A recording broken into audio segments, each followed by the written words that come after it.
So to create an account with Aweber, we click on Order,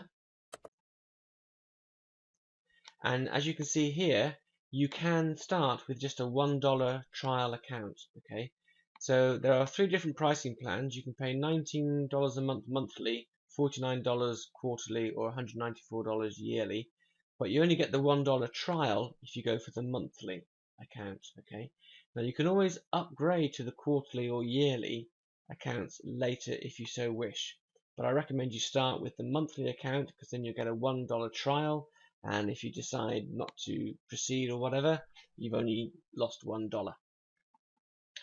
Having said that though, there's a risk-free guarantee up here, and if you're not completely satisfied with Aweber, simply contact us within 30 days for a full no-hassle refund of your $1.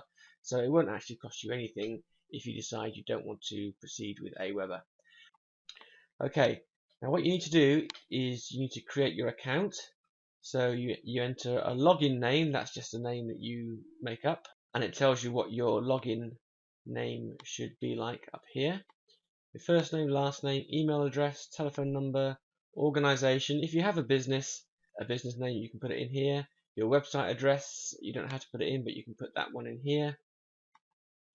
Your billing address goes in here, and then your credit card details. Okay, so I'm going to pause this video whilst I just fill in those details. Okay, so I filled in all the details above, and I'm going to click I agree and complete my order.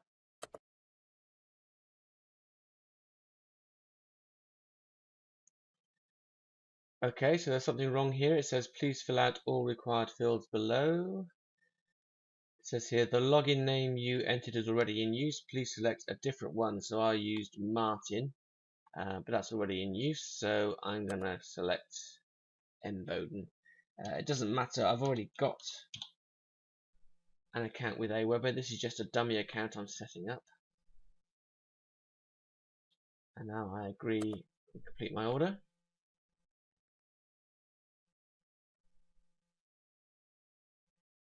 Okay, so it says here's my account information. Okay, it's got my login name. It's a recurring payment until cancelled. You can cancel at any time. You've only paid $1. Okay, and as you can see here, they're sending me a password by email. But let's crack on. It says it's easy to create your first campaign. Just follow these 3 simple steps. So we're going to set up your list, create a welcome email, and put a sign up form on your website. So let's get started.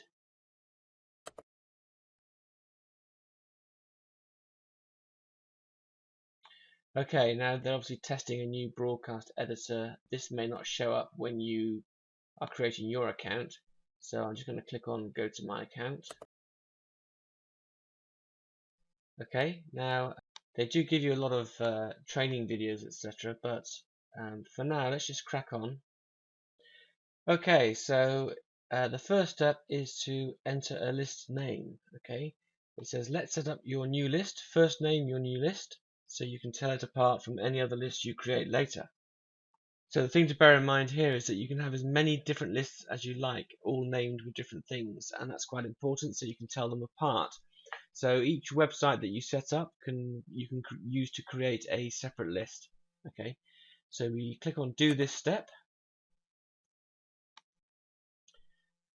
Okay, so we need to enter a list name. It can be up to 15 characters long and can only contain letters, numbers, and hyphens. Okay, now it has to be unique. So if you try and enter a list name that's already been taken, then you won't be able to use it. It's worth putting in a name that identifies the website that it's linked to. So if I put in, say, my website's called how to make money on the internet.tv. If I click how to make money, I was going to say I'm sure that will already be used by somebody, okay, because it's obviously a very popular niche to be in. But if I was to put in something like make money TV, that might be available. Yeah, that name is available. So if I had lots of different websites, even if they were quite similar and had similar named lists, this one is obviously my how to make money on the internet.tv site.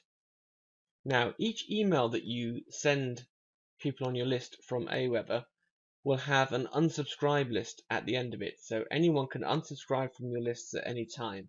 That's one of the reasons why Aweber is so popular amongst internet service providers, is that it's easy for people to unsubscribe, so people won't get continuously bombarded by spam from people they don't want to get emails from. Okay.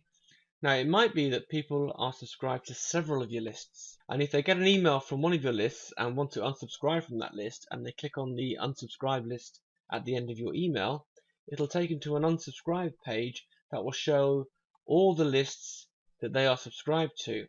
And they may only want to be unsubscribing from one of your lists and not from your other lists.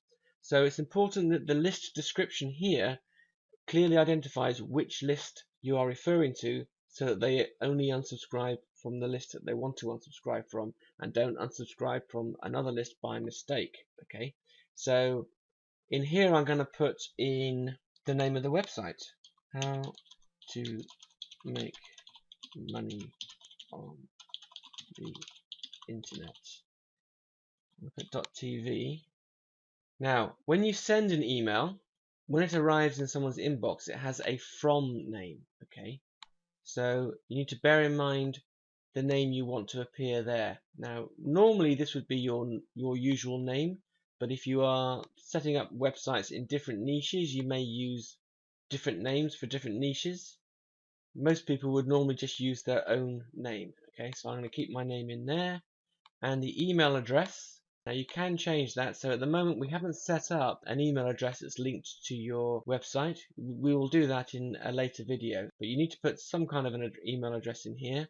Now obviously it would look more professional if the email address you used was linked to your website. So obviously here I've got martin@martinbowden.com, for example. That's going to look better than martin@googlemail or Gmail or whatever. But you can change this at a later date, so at the moment just put in any email address that you currently use. You must have a contact address, that's part of the Aweber rules, okay? And initially, it's nice to receive a notification every time somebody opts into your website, okay? So if somebody opts into your website, you'll get an email from Aweber saying, this person has just subscribed. Okay, and that's quite nice to start off with. It's nice to see people subscribing to your site. Remember, this all happens automatically, so if you're not receiving an email, you won't know when somebody opts into your site unless you actually go into your Aweber account and have a look. So it's nice to receive notifications. After a while though, if you're receiving a lot of opt-ins, you will basically get sick of receiving those notifications, and you can come back in here and turn this off. But at the moment, to start with, I would leave this here so that you do receive a notification every time someone opts in. Okay, and you can obviously delete that if you wanted to. Okay, we scroll down and we click on Save Settings. Okay,